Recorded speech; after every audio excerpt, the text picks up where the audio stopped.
38 dəqiqə davam edən bir savaş düşünün. Başlayan kimi bum bitir. Bu müharibə Zənzibarla İngiltərə arasında baş verib. Böyük Britaniya və Zənzibar arasında baş verən bu müharibə tarixin ən qısa zamanda bitən savaş adlandırılır.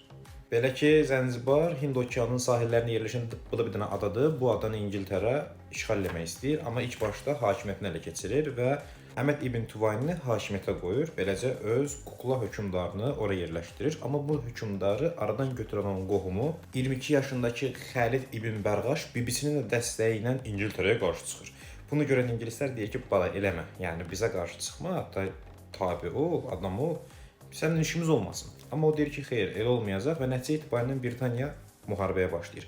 Sadəcə 38 dəqiqə ərzində Britaniya donanması bütün Zənzibar ordusunu yox eləyir. 500 nəfər ölür. Britaniya tərəfindən isə sadəcə bir nəfər yaralanır. O da böyük ehtimalla ayağa sürüşüb düşüb harasa dəyib başı, ona görə yaralanma düşür. Qalan hamısını uzaqdan top zərbələrlə nətər vururlarsa, bütün donanmasını itirir Zənzibar, bütün ordusunu itirir. Və beləliklə bu 22 yaşındakı gənc nə edir? Heç vaxt Hoy 4 oynamamışdı deyə Britaniya ordusunun gücünü bilmirdi. Nəticə etibarilə qaçır, Alman səfirliyinə sığınır. Alman səfirliyinə sığınandan sonra isə bütün İngilis ordusu gəlir ki, onu həbs eləsin, amma almanlar deyir ki, xeyr, o bizə sığındı, bitdi, getdi. Bu hadisədə 1896-cı ildə baş verib deyə. Almanlar onda çox güclüdülər.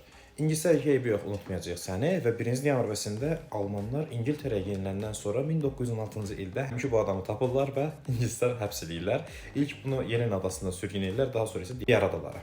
Ən axırda Churchill-ə yalvarır ki, bula uşaq idim, qələt eləmişəm və ondan sonra bunu bağışlayırlar.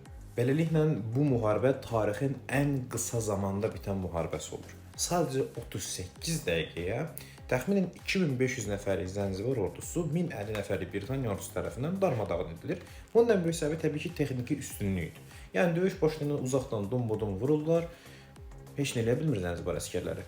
Və Zənzibar əsgərlərinin topu təbii ki, bəziləri almanlar tərəfindən verilmişdi, bəziləri ingilislər tərəfindən verilmişdi, amma əsasən 18-ci əsrdə hazırladıqları tunc topları idi. Nəticə etibarilə heç nə eləyə bilmədilər. Age of Empires oynayanlar yaxşı bilər ki, ordunu upgrade eləmək gərəkdir.